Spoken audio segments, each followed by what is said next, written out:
को खत्म किया जा रहा है और दूसरी जमातों को प्रमोट किया जा रहा है। आपकी नजर में आज जो हाइब्रिड जमहूरी निजाम है वो किस कदर कामयाब है? क्योंकि बहुत सारी अफवाहें गर्दिश कर रही हैं कि ये निजाम अब ज्यादा देर नहीं चलेगा। Your views on it Mushahid Hussain Syed साहब। देखें जी तला साहब, हमारे मुल्क की कुछ हकीकत हैं, तल हकायक कह लें, कुछ रियलिटीज हैं और वो ट्रैक रिकॉर्ड बड़ा वाज़ेह है।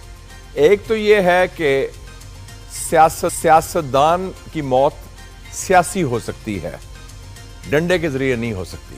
जितनी देर तक कोई सियासतदान मकबूल है, अवाम के दिलों में है, तो उसको आप डंडे से या कानून की तरफ से नहीं ख़त्म कर सकते। जुल्फ़िकार अली भुट्टो को फांसी मिली the day general Zia-ul Haq went, next day Peoples Party power में आ गई इलेक्शन के जरिए। मियाँ साहब को एग्जाइल भेजा, जब वो ख़त्म हुआ उनका दौर, तो उसके बाद मियाँ साहब पावर में वापस आ गए। तो ये एक रिवॉल्विंग डोर है हमारे यहाँ, from power to prison and prison to power. Asif Zardari साहब के खिलाफ कितने केसेस थे?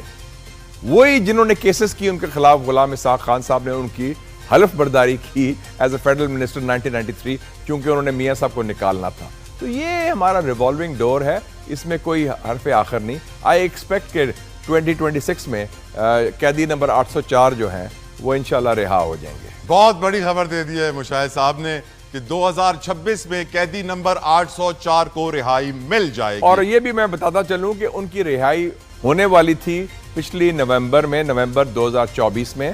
ट्रंप का इलेक्शन 5 नवंबर को हुआ, 10 नवंबर को उनके मुज़ाकरात शुरू हो गए थे एस्टेब्लिशमेंट के साथ और रिहाई का फैसला भी हो गया था और 22 नवंबर को उनकी रिहाई होनी थी।